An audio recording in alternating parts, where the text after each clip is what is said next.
Hello everyone, कैसे हैं आप सभी लोग। आज हम लोग बात करेंगे जो हमारा इस साल का बजट पेश हुआ है, केंद्रीय बजट 2026-27। ठीक है, अभी कल हमारा बजट पेश हुआ। ठीक है, अभी जब मैं वीडियो रिकॉर्ड कर रहा हूँ तो आज ही पेश हुआ है, लेकिन जब आपको वीडियो देखने मिलेगी तो आपके लिए कल हो चुका होगा। ठीक है, तो इसको हम लोग बहुत ही सिंपल सी लैंग्वेज में देखेंगे और हमारे एग्ज़ाम के लिए जो जो टॉपिक इंपॉर्टेंट है, जो जो पॉइंट इंपॉर्टेंट है, जो जो फैक्ट इंपॉर्टेंट है, उन पर हम नज़र डालेंगे। ठीक है, चलिए चालू करते हैं बिना किसी देरी के। अगर आप वीडियो को देख रहे हैं तो वीडियो को लाइक कर दीजिए, शेयर कर दीजिए, टेलीग्राम ज्वाइन कर लीजिए और चैनल को सब्सक्राइब कर लीजिए। ठीक है, चलिए। तो इस साल का जो बजट है हमारा, ठीक है, ये कर्तव्य भवन में तैयार किया गया पहला बजट है। ठीक है, तो ये लाइन जो है, कर्तव्य भवन में तैयार किया गया पहला बजट, ये लाइन ऐसे क्यों है कि कर्तव्य अभी तक क्या पहला बजट नहीं तैयार किया गया? अगर तैयार किया गया तो कहाँ किया जाता था? ठीक है, कर्तव्य भवन में अब की बार क्यों तैयार किया गया और ये पहला बजट कैसे है कर्तव्य भवन में तैयार किया गया? तो इस बारे में आप थोड़ा रिसर्च करना और खुद में रिकॉल करना, मन करे तो कमेंट कर देना। ठीक है, मैं बताता हूँ बाकी आगे आपको। ओके, तो इस बार की थीम जो थी वो थीम थी युवा शक्ति।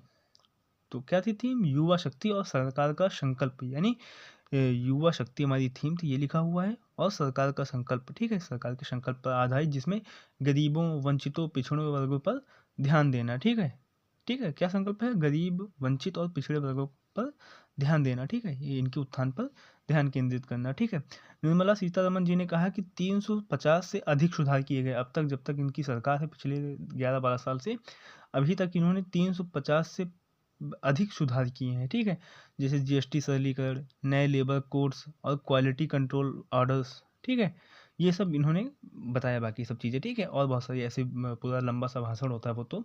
ठीक है, तो ये आपको पढ़ना हो तो आप रीड करके पॉज कर लेना, पॉज करके रीड कर लेना। ठीक है, रीड करके पॉज कर लेना।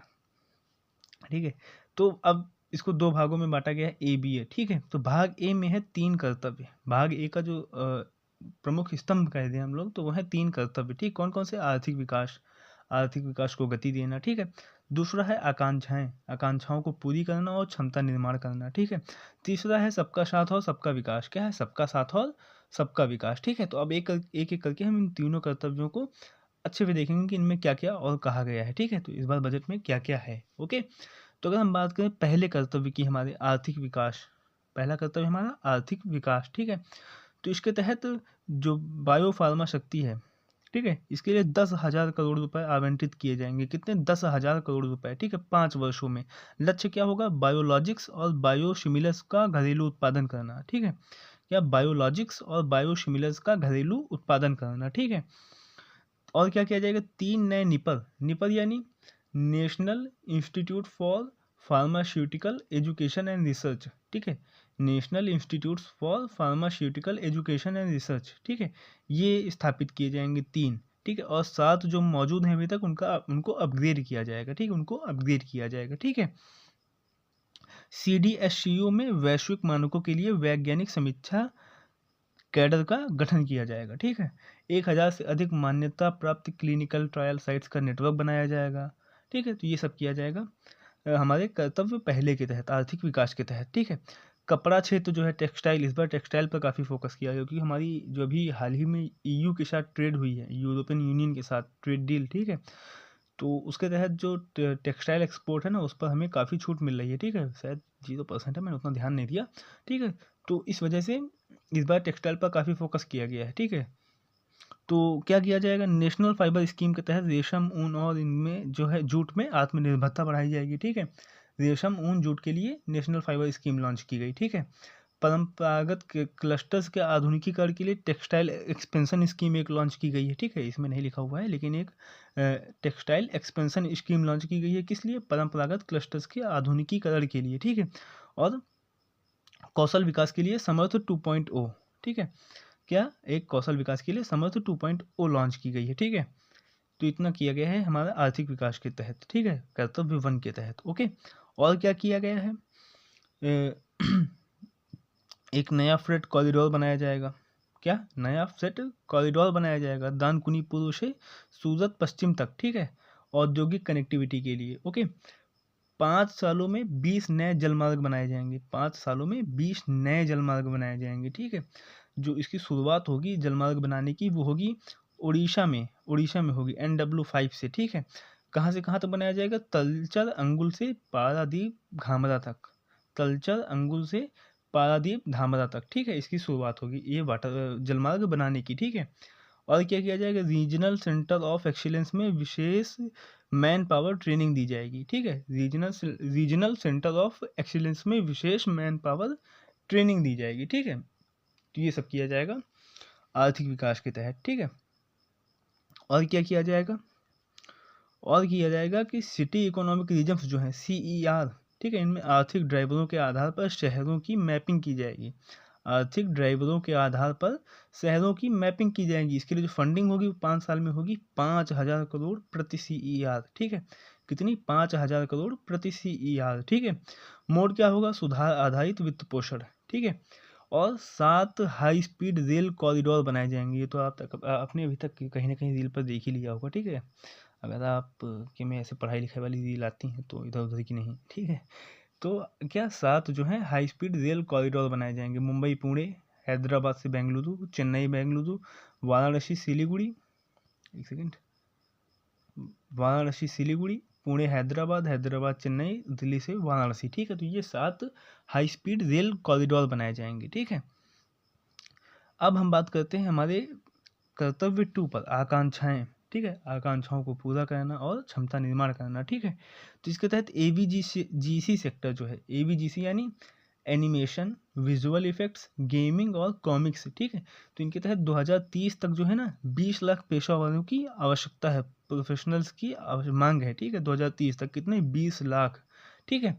और Indian institute for of creative technologies जो है, Indian institute of creative technologies जो है, ये मुंबई में है। कहाँ पे? पहली बात तो ये मुंबई में है, ठीक है। कहाँ पे है? मुंबई में। ये चल क्यों नहीं रहा? मुंबई में है, ठीक है। तो ये जो है 15,000 स्कूलों में 500 कॉलेजों में AVGC कंटेंट क्रिएटर लैब्स की स्थापना करेगी। ये 15,000 स्कूल लिखे हुए हैं लेकिन 500 कॉलेज नहीं लिखे हुए हैं, तो मैंने आपको बता दिया, ठीक है। AVGC कंटेंट क्रिएटर लैब्स की स्थापना करेगी कौन? Indian institute of creative technologies जो है, कहाँ पे है? मुंबई में है, ठीक है। और क्या होगी? निजी भागीदारी के साथ 5 क्षेत्रीय मेडिकल हब बनाए जाएंगे। क्या? निजी भागीदारी के साथ 5 क्षेत्रीय मेडिकल हब बनाए जाएंगे, ठीक है। और क्या होगा? 20,000 प्लस पशु चिकित्सा पेशेवरों की कमी, प्रोफेशनल्स की कमी पूरी करने के लिए लोन लिंक्ड सब्सिडी चलाई जाएगी, ठीक है। और उच्च शिक्षा स्टेम संस्थानों में छात्राओं के लिए हर जिले में एक गर्ल्स हॉस्टल, ये भी काफ़ी इंपॉर्टेंट है, एक गर्ल्स हॉस्टल जो है हर जिले में बनाया जाएगा, ठीक है। तो ये भी काफ़ी इंपॉर्टेंट है, ओके। इसके साथ अब हम बात करेंगे कर्तव्य 3 की, सबका साथ सबका विकास, सबका साथ सबका विकास, ठीक है।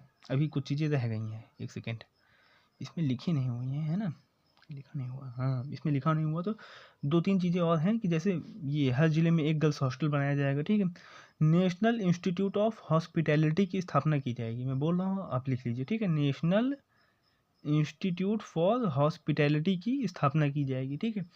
IIM के सहयोग से, IIM जो है इसके सहयोग से 20 पर्यटन स्थल पर एक 10,000 गाइड्स जो है ना, इनकी आवश्यकता है, ठीक है। ये एक से सब मान लीजिए जॉब्स क्रिएशन के लिए सब बताया जाता है, ठीक है कि, ठीक है। इसके साथ अब हम बात करेंगे कर्तव्य 3 की, सबका साथ सबका विकास, ठीक है। तो भारत विस्तार, ये क्या है? ये क्या है? ये है एक बहुभाषी AI टूल। क्या है? बहुभाषी AI टूल है जो एग्री स्टैक पोर्टल्स और ICAR जो पैकेज है ना उनको एकीकृत करेगा, ठीक है। किसानों को उनकी भाषा में कस्टमाइज सलाह और जोखिम प्रबंधन में मदद करेगा, ठीक है। महिला सशक्तिकरण में, ठीक है, महिला सशक्तिकरण की बात करें तो इसमें क्लस्टर स्तर पर सी मार्ट्स की स्थापना की जाएगी। सी मार्ट्स यानी सेल्फ हेल्प एंटरप्रेन्योर मार्ट्स की स्थापना की जाएगी, ठीक है। लखपति दीदी पहल जो थी ना उसका अगला चरण है ये, ठीक है। क्षेत्रीय विकास में बात करें तो पूर्वोदय के जो 5 राज्य हैं, ठीक है, पूर्वोदय के जो 5 राज्य हैं उनमें 5 पर्यटन स्थल बनाए जाएंगे, ठीक है, जिनमें 4,000 प्लस बसें चलाई जाएंगी, ठीक है। बौद्ध सर्किट पूर्वोत्तर भारत के मठों और मंदिरों की कनेक्टिविटी ये की जाएगी, ठीक है। तो इतना किया जाएगा कर्तव्य 3 में हमारी, किसमें? कर्तव्य 3 में, ठीक है। इसके साथ ये कुछ फैक्ट्स हैं, इनको आप देख लीजिए कि जो हमारा फिजिकल डेफिसिट है, राजकोषीय घाटा है, ठीक है, ये 4.4% पिछली बार रखा गया था, ठीक है, पिछले वर्ष 2025-26 में, इस बार इसको घटाकर 4.3% कर दिया गया है। ठीक है, कुल व्यय जो होगा हमारा 53.5 लाख करोड़ होगा। ठीक है, और जो 55.6% होगा ये होगा ऋण जीडीपी अनुपात। ठीक है, ऋण और जीडीपी अनुपात। ठीक है, ओके। अब हम बात करेंगे भाग बी की, कर प्रस्ताव की। किसकी? कर प्रस्ताव की। प्रत्यक्ष कर, अप्रत्यक्ष कर और कारपोरेट सुधार जो किए गए हैं इस बार के बजट में। ओके, तो ये पूरी स्लाइड जो है ना, इसमें कुछ ज़्यादा काम का नहीं है। इसमें जो काम का है मैं बताता हूँ आपको कि जो विदेशी टूर पैकेज, ठीक है, जो विदेशी टूर पैकेज है ना, उस पर एक कर लगता था TCS। ठीक है, TCS यानी tax collected at source, tax collected at source. ठीक है, TCS लगता था। तो ये लगता था 5 से 20%, कितना? 5 से 20% तक। ठीक है, तो इसको कम करके 2% कर दिया गया है। कितना? 2% कर दिया गया है। ठीक है, और LRS के तहत, लिबरलाइज्ड रेमिटेंस स्कीम के तहत भेजे जाने वाली जो राशि होती थी ना, जो ऐसे बाहर विदेशों में जो छात्र पढ़ रहे हैं उनकी पढ़ाई के लिए, उनकी चिकित्सा के लिए LRS के तहत जो राशि भेजी जाती थी उस पर भी TCS लगता था। तो कितना लगता था? उस पर लगता था 5%। ठीक है, तो इसको भी घटाकर 2% कर दिया गया है। इसको घटाकर 2% कर दिया गया है। ठीक है, ओके। और TDS जो है ना, TDS जो मैन पावर सप्लाई है ना, उसको कॉन्ट्रैक्टर पेमेंट के दायरे में ला दिया गया है। ठीक है, वही शायद यहाँ लिखा भी है कि मैन पावर सप्लाई को कॉन्ट्रैक्टर पेमेंट के दायरे में ला दिया गया, और दोनों मिलाकर है कितना? 1 से 2%। ठीक है, 1 से 2%। ओके, आगे बढ़ते हैं। इस पूरी स्लाइड में खाली आपको ये इंपॉर्टेंट है। ठीक है, तो ये देख लीजिए कि विदेशी कंपनियों के लिए 2047 तक टैक्स हॉलीडे।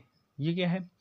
टैक्स हॉलीडे मतलब कि ये जो हमारी विदेशी कंपनियां हैं ना, यदि कोई विदेशी कंपनी है और वो भारत के डेटा सेंटर्स का यूज़ करती है और दुनिया भर के अलग अलग कंट्रीज़ में जो अपनी सेवाएं देती है, ठीक है, यानी भारत के डेटा सेंटर्स का यूज़ करे लेकिन सेवाएं बाहर दे। ठीक है, और सेवाएं बाहर दे रही है लेकिन हमारे डेटा सेंटर्स का यूज़ कर रही है। ठीक है, तो अगले 21 साल उसको भारत सरकार को कोई टैक्स नहीं देना होगा। ठीक है, यानी 2047 तक उसको भारत सरकार को कोई टैक्स नहीं देना होगा, यदि वो हमारे डेटा सेंटर्स का उपयोग करके अलग कंट्रीज़ में दुनिया भर में अपनी सेवाएं प्रदान करती है। ठीक है, तब। ओके, इसके साथ व्यक्तिगत आयात अगर हम करते हैं तो उस पर ड्यूटी 20% से घटाकर 10% कर दी गई है। ठीक है, 17 जीवन रक्षक दवाओं और दुर्लभ बीमारियों के फूड आइटम्स पर कस्टम ड्यूटी शून्य कर दी गई है। ठीक है, लिथियम आयन मशीनरी और न्यूक्लियर प्रोजेक्ट्स के सामान पर छूट दे दी गई है 2035 तक। ठीक है, सोलर ग्लास अगर जो बनाने के लिए सोडियम एंटीमोनेट का आयात करते हैं हम लोग, उस पर छूट दे दी गई है। विमानों के पुर्जे और मरम्मत के सामान जो है विमानों के, ठीक है, उनके लिए कच्चा माल, वो जो कच्चा माल आता है उस पर शुल्क में छूट दे दी गई है। ठीक है, और इतना काफ़ी है। ठीक है, इसके साथ ये क्या दिया हुआ है? वर्ष के अंत तक single interconnected digital window, high seas में पकड़ी गई मछली पर ड्यूटी फ्री, और प्रमुख बंदरगाहों पर AI के जरिए हर कंटेनर की स्कैनिंग की जाएगी। ठीक है, तो ये सब था हमारे 2026-27 के बजट में। ठीक है, आई होप आपको समझ में आया होगा। अगर समझ में आया हो या फिर अच्छा लगा हो कंटेंट, तो वीडियो को लाइक कर दीजिए, शेयर कर दीजिए, टेलीग्राम ज्वाइन कर लीजिए, चैनल को सब्सक्राइब कर लीजिए। मिलते हैं आपसे नेक्स्ट वीडियो में, तब तक के लिए take care and bye bye.